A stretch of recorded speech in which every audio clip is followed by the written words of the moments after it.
have a shutdown ritual, which clearly demarcates the end of work and the start of the night after work.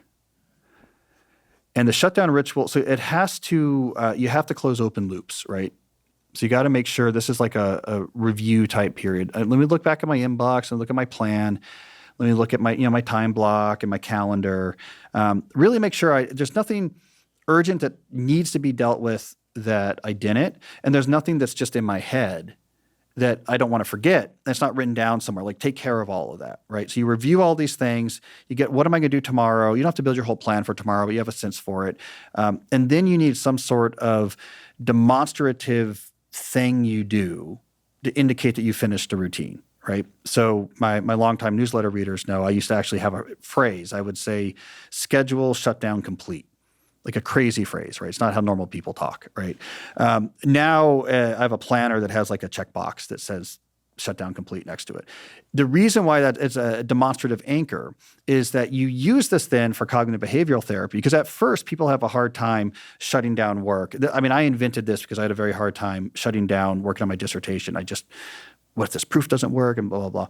So what you do is when you get a rumination post-shutdown, hey, what about what's going on with our work? Are we doing the right thing? Do we forget this or that?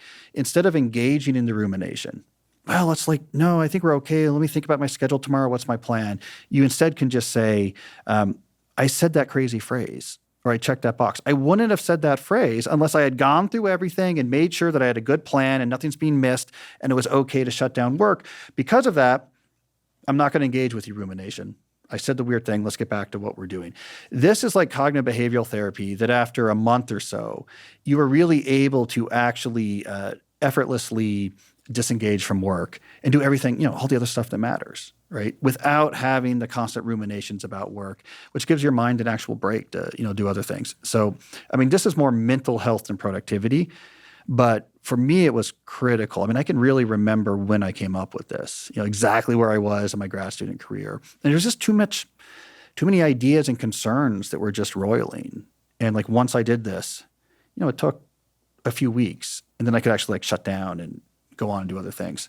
Yeah, the paired associative nature of the brain can make it really problematic if you're thinking about work at the dinner table. You start to associate the dinner table with work. I mean, when Matt Walker came here to do this 6-part series that's soon to be released, and we were discussing insomnia, he said, one of the major issues with insomnia is people who have trouble falling asleep or staying asleep will often stay in bed when they can't sleep. And then the bed becomes associated with challenges with sleep. Yeah. That, hence the recommendation that virtually every sleep coach and sleep scientist recommends that people actually, if they can't sleep for 20 minutes or so of effort, then you get up and leave the bed and go someplace else until you feel sleepy enough to go back and try or fall asleep on the couch elsewhere. Yeah. I put that in as a note to you. Yeah. But this seems incredibly important also for enrichment of relationships with spouses and children and people in your life. I mean, the problem is the first thing that we ask people when they walk in the door typically was, how was work today? Yeah. Or how was work? What did you do today?